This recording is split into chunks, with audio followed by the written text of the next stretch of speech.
Namo tassa bhagavato arahato sama sambuddhassa.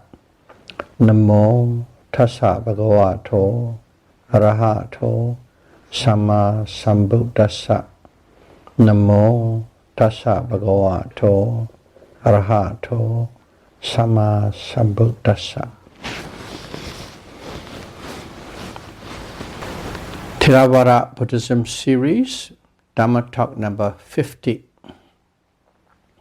an explanation of the right view, Samadhi. The right-hand disciple of the Buddha, Sariputta, explained Samadhi, the right understanding or the right view, taught by the Buddha in 16 different ways to the bhikkhus. We will discuss here one of the 16 approaches. Once, the Buddha, Sariputta, and some bhikkhus resided at the Jata Grove in Savatthi. Buddha quite often praised Sariputta for his great wisdom. One of Sariputta's duties that he set upon himself was to explain the Dhamma Buddha delivered to the bhikkhus so that they could easily understand from different points of view, from different angles. Sariputta stated that every religion, different philosophy, and different systems uses the word right understanding or right view based on their interpretation. So, how do we measure a person's right understanding or right view? How do we measure whether one has the Samadhi? So, let's pick up the word Sama first. What is Sama?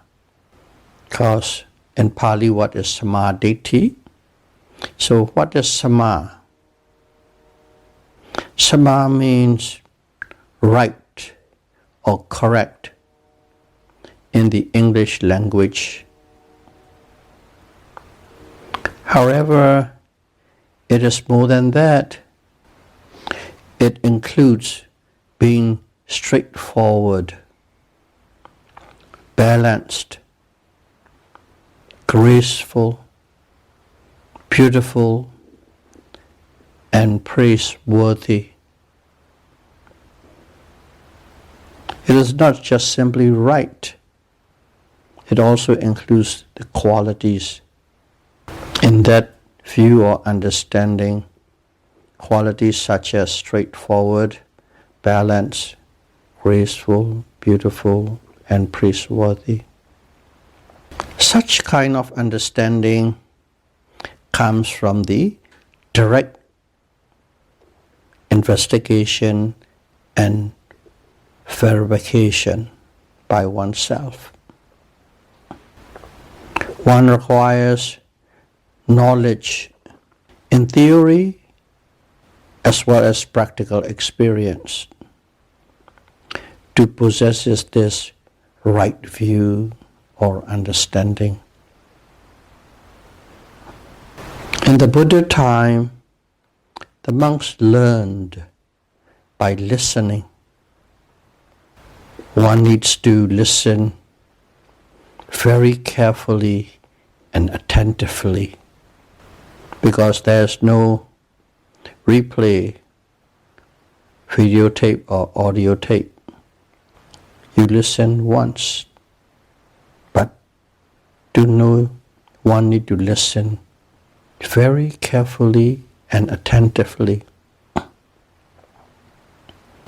And after that, discussion with the fellow monks follow to understand thoroughly. All get together and discuss and talk about it. Discuss so that they have a deeper understanding. One might get what another might miss. Sutta, discourse. Okay. The Buddha's teaching, the sutta. In a sutta, always started with a phrase called, "Thus I have heard," by Arahant Ananda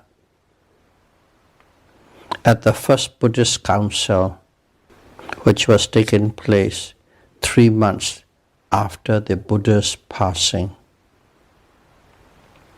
This phrase, "Thus I have heard," this phrase does not represent only the listening and hearing aspects. It's not just simply listening and hearing aspects, but memorizing, intellectual understanding, backed by practical experience. So whenever you hear a phrase, "Thus I've heard," knows that it involves listening very carefully and attentively, and also memorizing it, and intellectual, analytical understanding, all backed by the practical experience.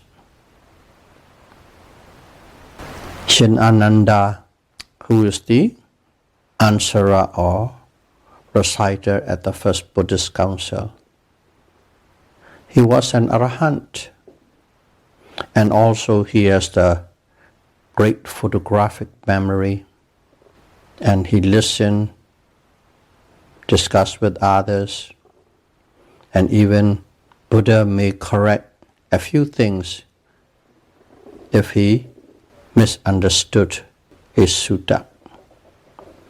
And as he is an arahant, he has accomplished the job of a bhikkhu. So he thoroughly understands the Dhamma from the experience. And that whole package is represented in the phrase, "Thus I have heard." So don't take that phrase lightly. Now, let's go back to the samadhi, the right view or the right understanding. Sariputta explained the right understanding as follows. This is one of the angles he was explaining. Under this context, knowing what is wholesome, kusala in Pali, kusala, wholesome. Knowing what is unwholesome, akusala, opposite to wholesome is unwholesome. Knowing what is unwholesome, akusala, is the right understanding. The first statement. Knowing the origin or roots of unwholesome is right understanding. Knowing what is wholesome, kusala, is the right understanding. knowing the origin or roots of wholesome is the right understanding. That's how he coined it. Sariputta coined it based on the right understanding or the right view, samadhi. So we know what samar is, deity is, view, or you may say understanding. So the keys here is wholesome and unwholesome and their origins or the roots. So unwholesome, do you really know what it is? Killing is unwholesome. Yeah, we just say killing, one word. Take a machete and chop it off, so to speak. But in a Dharma way, to understand it, to know it, let's see what kind of things are involved in this killing. Killing must be killing a being. It may be a human, it may be animals, birds, insects. So, must kill a being. In Pali it's called sattva. And also, when you are killing it, you must know it is a being. Sometimes, let's say, because you step on an ant, the ant dies. It's killing. But while you are stepping, you don't even know you are stepping on an ant. But if you know it is an ant and if you step on it, that's a killing. If you don't know, that doesn't constitute killing, even though the ant died. So that's number 2. And number 3 is having desire to kill. Okay? Having desire to kill. Killing accidentally is you have no desire that person to be dead or that animal to die. Having a desire to kill. And then applying effort to make a kill. You have to apply a full effort to kill. And then that being, that living being, let's say that animal is dead because of the act of killing. Sometimes you might kill it, the first 4 are there, but the animal might be still alive. Then you haven't completed the act of killing. Akusala karma, unwholesome action. Akusala karma, unwholesome action arises only if the volition is strong enough to complete these 5 parts of an act. When you completed the 5 parts of an act, that means there's a full volition there. And at that point, one can say there's the akusala karma arises. Unwholesome action. Akusala karma arises. So, we are making a point on the act of killing or killing. So we're talking about what is akusala, unwholesome. Stealing, robbing, blackmailing, extortion, arm twisting, or for that matter, any act of taking from an unwilling subject is unwholesome. Sexual misconduct is unwholesome. Okay? Those are the three physical acts: killing, taking what is not willingly given, and sexual misconduct. 3 of the 5 precepts. They are unwholesome, akusala. And the 4th precept is called musawada. But in here, that false speech is split into 4 different categories or different states. Lying is unwholesome. Slander, unwholesome.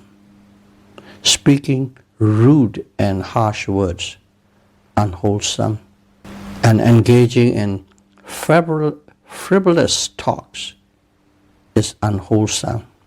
So there are 5 kinds of speech are considered unwholesome.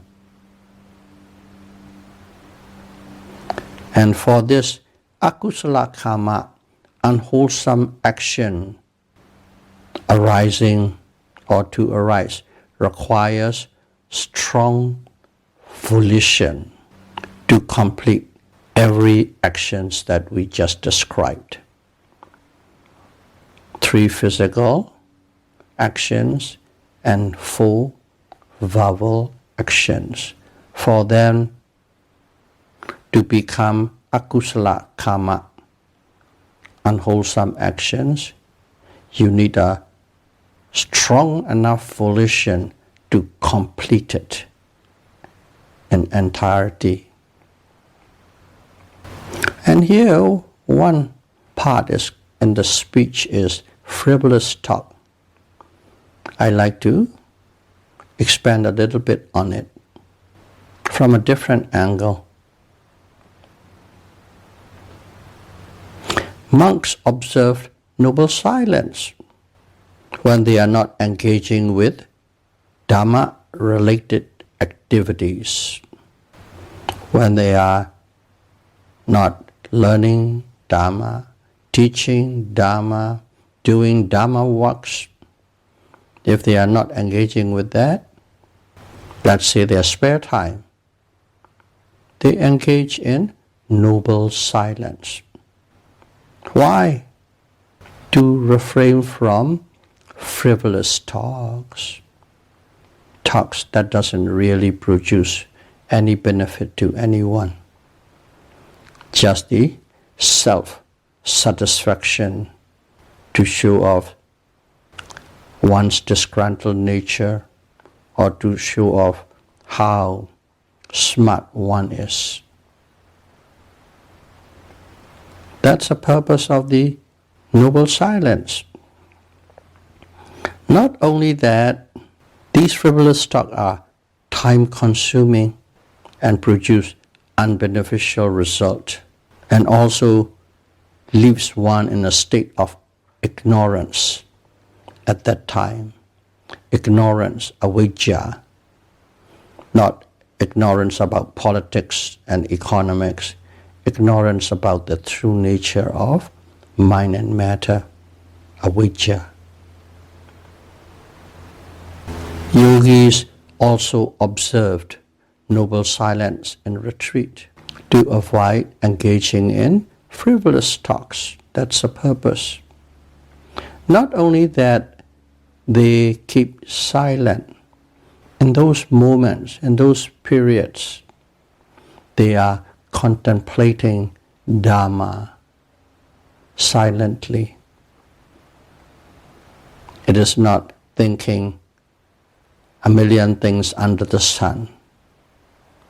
Your mind is very focused on the nature of Dhamma, whether mind or whether matter or whether it's a sutta or whether it is vinaya, rules and regulations.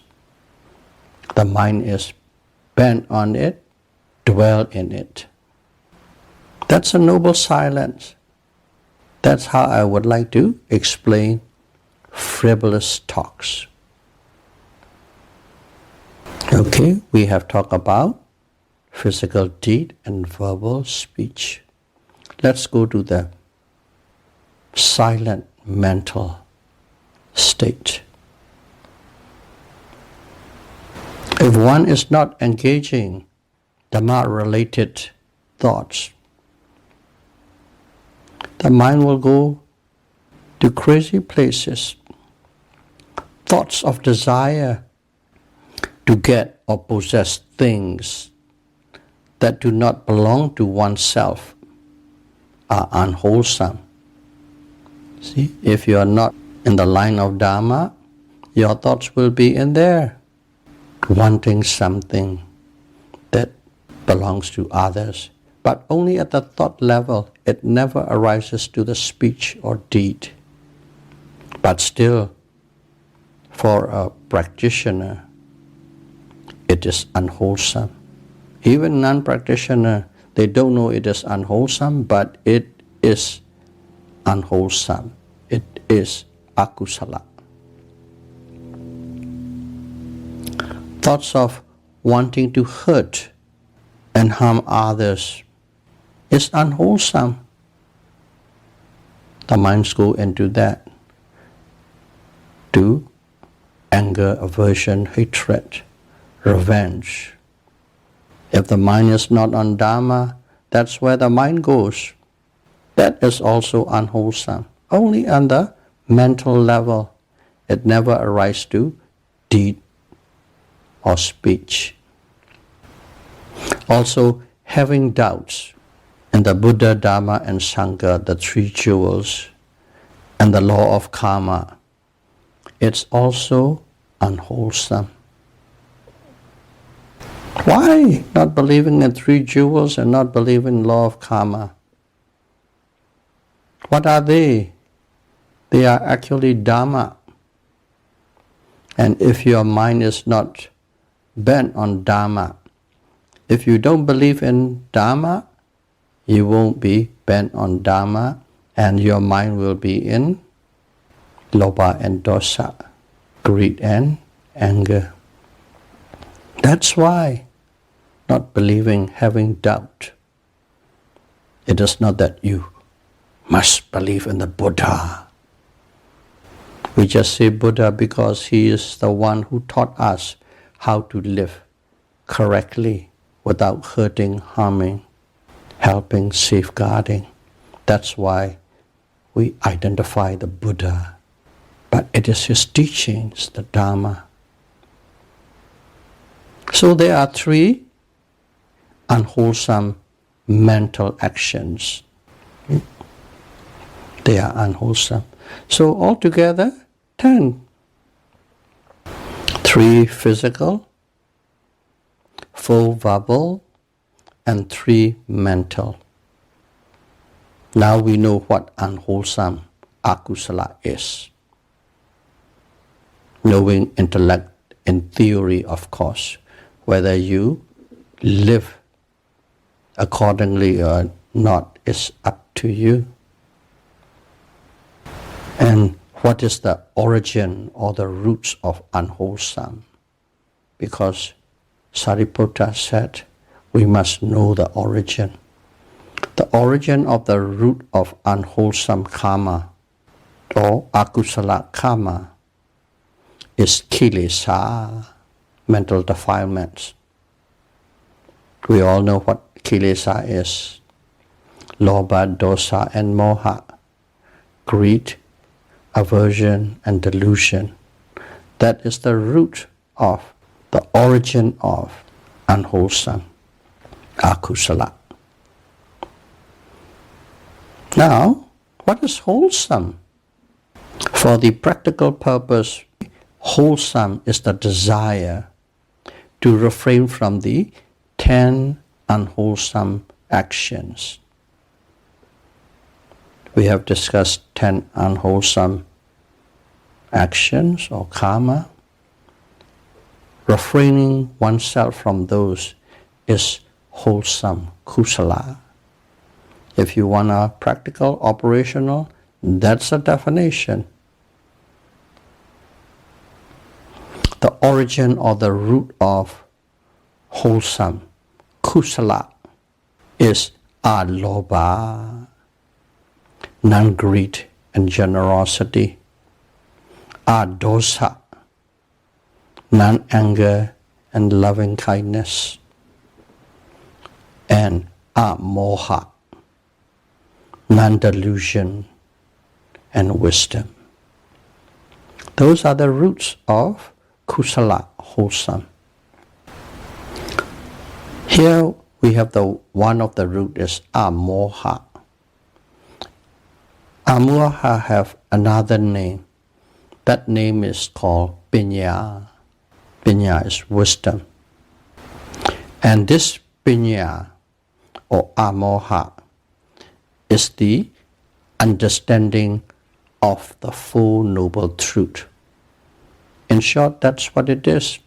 Understanding of the Four Noble Truth is wisdom, pinya, or amoha.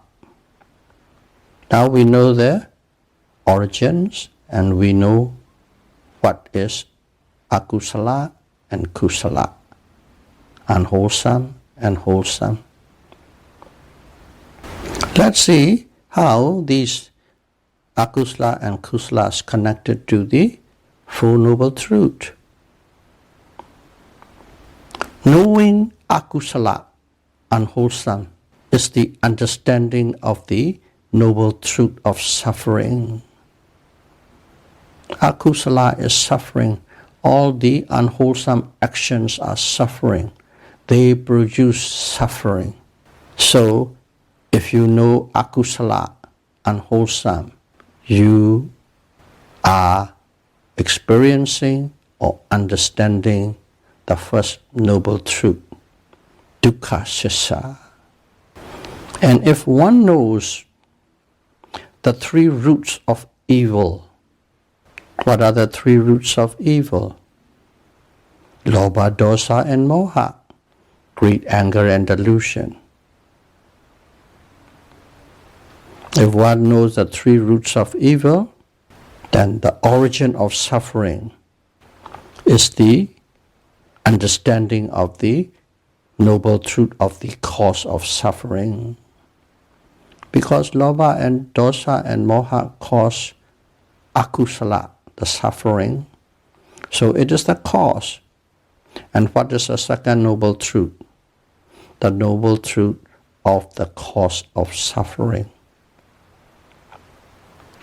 That is how one knows the first noble truth and second noble truth, by knowing what akusala is and by uprooting the cause of that suffering or akusala. If one knows the three good roots, what are the three good roots? Alobha, adosa, and amoha. Or in English, generosity or dana is alobha. Morality or sila, precept, is adosa. And mental development or bhavana is amoha. In English, generosity, morality, or you can say loving kindness, and mental development, bhavana, are the three roots, three good roots. And the understanding of these three good roots with the three good roots is the noble truth of the Eightfold Path.